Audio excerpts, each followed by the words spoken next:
Hi friends, నమస్తే. తెలంగాణ రాష్ట్ర ప్రభుత్వం ఇందిరమ్మ ఇండ్లకి సంబంధించినటువంటి బిగ్ బ్రేకింగ్ న్యూస్ని అయితే ఇవ్వడం జరిగింది.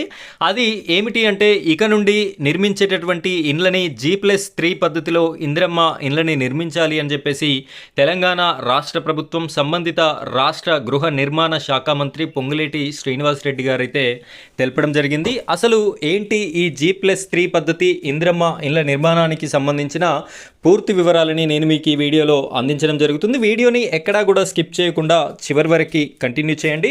మొదటిసారి కనుక మీరు మన ఛానల్ని చూస్తున్నట్టయితే ఇలాంటి లేటెస్ట్ ఇందిరమ్మ ఇండ్ల వీడియోస్ కోసం మన ఛానల్ని సబ్స్క్రైబ్ చేసుకోండి.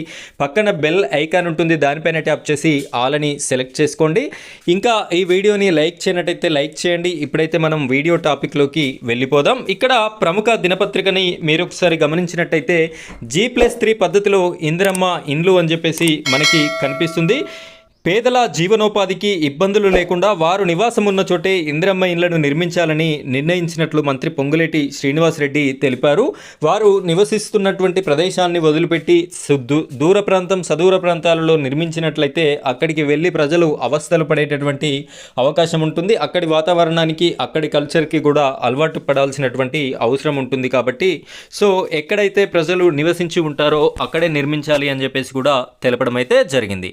హైదరాబాద్కి దూరంగా ఇండ్లు నిర్మించి ఇస్తే తమ జీవనోపాధికి ఇబ్బంది కలుగుతుందన్న ఉద్దేశంతో ఇండ్లు తీసుకోవడానికి చాలామంది ఆసక్తి చూపడం లేదన్నారు.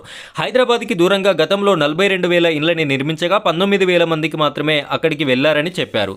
ఇటీవల క్షేత్రస్థాయిలో మరోసారి పరిశీలన జరపగా కేవలం 13,000 మంది మాత్రమే అక్కడ నివసిస్తున్నట్టుగా తేలింది.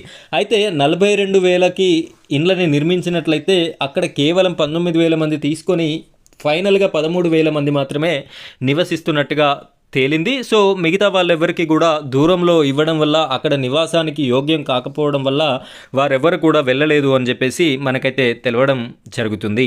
ఈ అంశాలన్నింటినీ పరిగణలోకి తీసుకొని హైదరాబాద్లోని మురికివాడల్లో పేదలు ఉన్న చోటే G+3 పద్ధతిలో ఇందిరమ్మ ఇండ్లను నిర్మించాలని నిర్ణయించినట్లు వెల్లడించారు. ఇక్కడ పేదలు ఎక్కడైతే మురికివాడల్లో ఉంటున్నారో అక్కడే ఈ ఇందిరమ్మ ఇండ్లను నిర్మించి ఇవ్వాలి అని చెప్పేసి ఈ రాష్ట్ర ప్రభుత్వం అయితే తెలపడం జరుగుతుంది. 16 మురికివాడల్ని కూడా హైదరాబాద్ ప్రాంతంలో గుర్తించడం జరిగింది. ఆ 16 మురికివాడల్లో మొదటగా ఈ ఇందిరమ్మ ఇండ్లనైతే నిర్మించి ఇస్తారని మనకి తెలుస్తుంది. ఇదే విధంగా వరంగల్, నిజామాబాద్, మహబూబ్ నగర్, నల్గొండ, కరీంనగర్ తదితర పట్టణాల్లో కూడా ఇలాంటి విధానాన్నే అమలు చేసేటటువంటి అవకాశం అయితే మనకి కనిపించడం జరుగుతుంది. ఫ్రెండ్స్, ఇది ఇందిరమ్మ ఇండ్లకి సంబంధించినటువంటి బిగ్ బ్రేకింగ్ న్యూస్. ఇలాంటి ఏ చిన్న అప్డేట్ ఉన్నా ఇందిరమ్మ ఇండ్లకి సంబంధించిన పూర్తి ఇన్ఫర్మేషన్తో కూడిన వీడియోస్ అనేది నేను మీకైతే అందించడం జరుగుతుంది. మన ఛానల్లో ప్రతి వీడియో అయితే రావడం జరుగుతుంది. కాబట్టి ప్రతి ఒక్కరు కూడా ఈ వీడియోని లైక్ చేయండి. అలాగే మన ఛానల్ని సబ్స్క్రైబ్ చేసుకోండి. పక్కన బెల్ ఐకాన్ ఉంటుంది, దానిపైన ట్యాప్ చేసి ఆల్ అని సెలెక్ట్ చేసుకోండి. ఇలాంటి లేటెస్ట్ ఇన్ఫర్మేషన్ అంతా కూడా మీ వరకు రావడం జరుగుతుంది. Thank you friends, thank you very much.